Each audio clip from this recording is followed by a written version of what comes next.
Hello welcome to మన channel small by 360 degree. ఇవాళ ఎపిసోడ్లో చూసిన తర్వాత ఎంతమందికి ఒక బెస్ట్ టీం అంటే నిఖిల్ టీంని ఎగ్జాంపుల్గా చూపించాలి అండ్ వర్స్ట్ టీం అంటే కాంతారా టీంని ఎగ్జాంపుల్గా చూపించాలి అనిపించింది. అండ్ పృథ్వీ రోజు రోజుకి మాటలు వదిలేస్తున్నారు. నాగార్జున సార్ పోయిన వీక్ ఇచ్చిన కోచింగ్ చాలలేదు అనుకున్నా అని మీరు కామెంట్ బాక్స్లో కామెంట్ చేయండి. అండ్ మణికంఠ తీసుకున్న స్టాండ్ చాలా బాగుందని ఎంతమందికి అనిపించింది. అండ్ సీత రోజు రోజుకి ఒక మెట్టు ఎక్కిపోతుందని ఎంతమందికి అనిపిస్తే అంతమంది లైక్ చేయండి. అండ్ మన ప్రేరణ యస్మిన్ చూస్తే ఎంతమందికి పాపం అనిపించింది కామెంట్ చేయండి. వీడియో లేకపోవడం let's dive into the video. మన ఛానల్ కొత్తగా చూసేవాళ్ళు ఒక లైక్ వేసి వీడియో చూసే స్టార్ట్ చేయండి. అప్పుడే చాలామందికి రీచ్ అవుద్ది. అండ్ మన ఛానల్ని సబ్స్క్రైబ్ చేసుకోండి.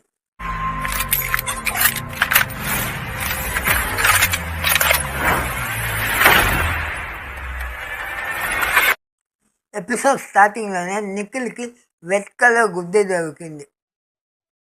సో అది జాగ్రత్తగా పెట్టుకున్నారు. అండ్ గేమ్ స్టార్ట్ అయింది. గేమ్ స్టార్ట్ అయినప్పుడు సంచాలక్ కదా మన సోనియా వాయిస్ వేస్ట్ చేసి మాట్లాడినప్పుడు సంచాలక్ సోనియాకి ఇచ్చిన రివర్ట్ చాలా బాగుంది. నువ్వు నాకాదు ఇలా మాట్లాడవు, వాయిస్ దించి మాట్లాడు, నువ్వు వాయిస్ నుంచి మాట్లాడితే నేను అలా మాట్లాడతాను. చాలా బాగా స్ట్రాంగ్గా నబీల్ చెప్పేది చాలా బాగా అనిపించింది. గేమ్లోకి పోతే ఫస్ట్ మనం మాట్లాడాల్సింది కాంతారా టీం చీఫ్ గురించి.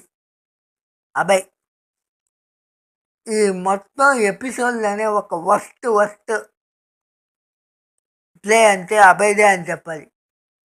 అక్కడ అంతమంది వాళ్ళ టీంలో ఉన్న గర్ల్స్ అంత కష్టపడి ఎక్స్ సంపాదిస్తే ఆ ఎక్స్ని ఒక భద్రం చేసేది కూడా తెలియకుండా, జాగ్రత్తగా చేసుకోలేకుండా బాగా టాపీగా పొదుకొని రాండమ్మా మా ఎక్స్ వచ్చి తీసుకుందామా అన్నట్టు పొదుకో ఉన్నారు. అండ్ మన సీత వచ్చి ఎక్స్ అంతా ఎత్తుకోపోయింది.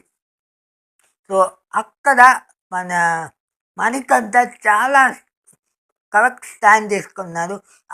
అభయ్ని ఎదిరించారు.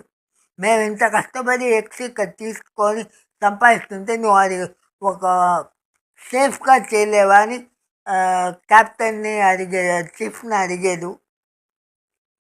కానీ ఒక ఇంట్రెస్టే లేనట్టు మన చీఫ్ గేమ్ని ఆడుతున్నారనిపించి అసలు ఆడనే లేదు గేమ్ని, జాలిగా పొడుకొని ఉండదు అని చెప్పాలి.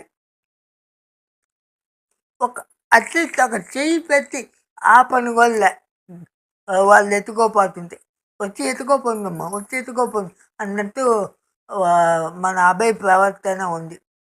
అండ్ నెక్స్ట్ పాయింట్ వచ్చి అభయ్ ఇంకో విషయంలో బిగ్ బాస్ టీమ్కే ఎదురు వెళ్తుంది. బిగ్ బాస్ టీమ్ డెసిషన్స్కే ఎదురు మాట్లాడుతుంది. చాలా తప్పు. బిగ్ బాస్ వచ్చి అలా ఎపిసోడ్ స్టార్టింగ్ వచ్చి వీళ్ళకి మధ్యలో గొడవ కాదా, ఫుడ్ కాదా, కుకింగ్ కాదా, అందుకని బిగ్ బాస్ ఒకసారి ఒక టైంలో ఒకరే కుకింగ్ చేయాలి, ఒక టీమే కుకింగ్ చేయాలి, అది ఒక టీంలో ముగ్గురే కుకింగ్ చేయాలి అని రూల్ పెట్టారు. ఆ రూల్ని నేను సైకో టాస్క్ పెడుతున్నారు, మేము భోజనం తినాలా తినకూడదా అని ఓవర్గా మాట్లాడుతున్నారు మన అభయ్. చాలా తప్పు అభయ్ కాడి నుంచి ఇలా బిహేవ్ చేయటం.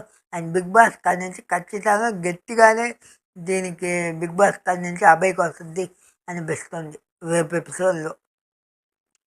నెక్స్ట్ మాట్లాడాల్సింది వచ్చి మన ఈ ఎపిసోడ్లో మన పృథ్వీ గురించి. పృథ్వీ గురించి ఎంత తక్కువ మాట్లాడుకుంటే అంత మంచిది అనిపిస్తుంది. ఏమంటే పృథ్వీ గేమ్ ఆడుతోంలే, పృథ్వీ మాట తీరు మారుతోంలే. నాగార్జున సార్ వచ్చి చెప్పిన తర్వాత కూడా తన మాట తీరు మారులా, అలానే చేస్తున్నారు, అలానే ఫిజికల్ అవుతుంది. అండ్ మణికంఠని అన్న ఒక మాట చాలా ఇది అనిపించింది. అంటే ఫిజికల్గా ఫిట్ లేకుంటే ఎందుకు ఏడేస్తా వచ్చి ఆడేలాగా ఏడేస్తుందా పోయి పక్కన కూర్చో అని మాట్లాడింది చాలా తప్పు. ఇక పృథ్వీకి ఆడోళ్ళంటే అంత చులకన లేకుంటే ఆడోళ్ళ కన్నా ఆయన పెద్ద తోపులాగా అనుకుంటుందా అని తెలియదు. కానీ ఈ గేమ్లో పృథ్వీ కన్నా మిగతా ఉన్న హౌస్లో ఉన్న అందరు ఆడవాళ్ళే బాగా ఆడేవని చెప్పాలి. ఒక్కొక్కరు ఆడ పులుల్లాగా ఆడేవి. పృథ్వీ ఓవర్ ఫిజికల్ అవుతున్నా కానీ అందరూ దానికి తగినట్టే పృథ్వీకి స్టాప్ చేసేవి. వాళ్ళ ఎఫర్ట్ 100% పెట్టేవని చెప్పాలి. అండ్ పృథ్వీ మాటలు చాలా లిమిట్స్ని దాటిపోతుంది. అండ్ యష్మి బాగా ఎఫర్ట్ చేసింది, బాగా ఫైట్ చేసింది. కానీ యష్మి చేసిన ఒక తప్పు వల్ల వాళ్ళ గుడ్లు మొత్తం పోయినాయి. ఏమైందంటే ఇక్కడ అభయ్ మొత్తం గుడ్లు వాళ్ళకి ఇచ్చేసారు, దానం చేసేసాడు సేఫ్ చేయకుండా. అప్పుడు యష్మికి వచ్చిన ఏం చేయాలో ఆ ఫ్రస్ట్రేషన్లో, ఇంత కష్టపడి వాళ్ళ గుడ్లు సంపాదిస్తే అన్నీ పోయినాయి అనే ఫ్రస్ట్రేషన్లో వీళ్ళ శక్తి టీం కాడికి పోయి వాళ్ళ గుడ్లన్నీ ఎగవేసింది. ఆ బుట్లో ఉన్నవన్నీ చల్లా తదిలు చేసింది. శక్తి టీం వాళ్ళు గమ్ము ఉంటారా? ఆ దెబ్బకి మా గుడ్లే ఎగవేస్తారని వీళ్ళ కాడికి వచ్చి మొత్తం గుంపుగా వచ్చారు. అందరూ వచ్చి వీళ్ళ కాడి ఉన్న కొంచెం గుడ్లు కూడా పోగొట్టేశారు, అవి ఎగవేశారు. సో ఇక్కడ ఏమైంది, వాళ్ళ గుడ్లు చెదిరిపోయి వీళ్ళ గుడ్లు చెదిరిపోయాయి. వాళ్ళేమో అన్నీ సేఫ్గా మళ్ళీ అన్నీ పక్కన తీసుకొని బుట్లో వేసుకున్నారు. వీళ్ళు వచ్చి ఏం చేయలేకపోయారు. అంటే వీళ్ళకి టీమ్ ఎఫర్ట్ లేదు, కోఆర్డినేషన్ లేదు, ఏమీ లేదు.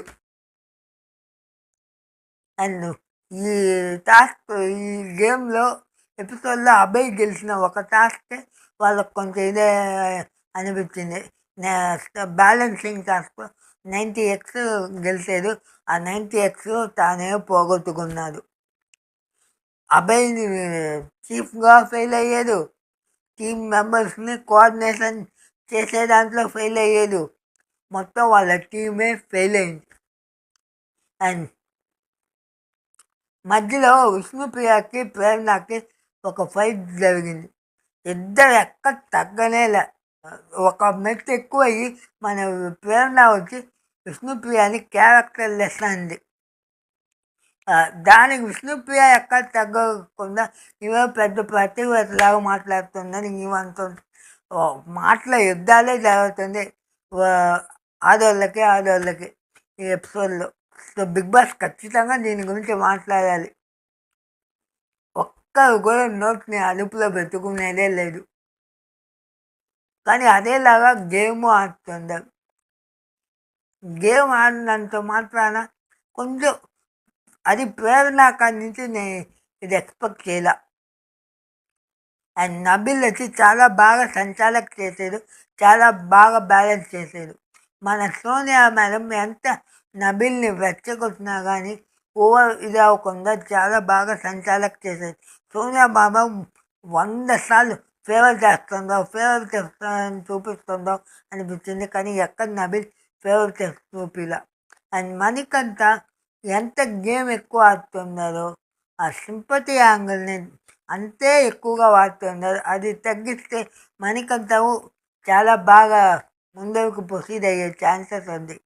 అండ్ టోటల్గా ఈ ఎపిసోడ్లో చూస్తే మన హైలైట్ వచ్చి సీతక్క. వాళ్ళ టీంలో శక్తి టీంలో ఒక్కరి నుంచి చెప్పేదానికి విష్ణుప్రియ, సీత, నైనిక, మన నిఖిల్ అందరూ సూపర్గా ఆడేవారు. ఈవెన్ సోనియా కూడా బాగా ఎక్స్ని ప్రొటెక్ట్ చేసుకుంది. వీళ్ళ టీంలో ప్రేరణ అండ్ యష్మి తప్పక ఇంకెవరు అంత ఎఫర్ట్ ఇలా. అండ్ మణికంఠ చాలా ట్రై చేశాడు బాగా, కానీ ఆ ఎఫర్ట్ అన్నీ వాళ్ళ చీఫ్ వల్ల వృధా అయిపోయింది. అండ్ లాస్ట్లో వచ్చి శక్తి టీం గెలిచిన వల్ల వాళ్ళ టీం నుంచి ఒకరిని తీసేయమన్నారు అండ్ ప్రేరణని తీసేసారు. ఇంతతో ఇవాళ ఎపిసోడ్ అయిపోయింది. అండ్ ఇంకో వీడియోలో మళ్ళీ కలుద్దాం. Thank you.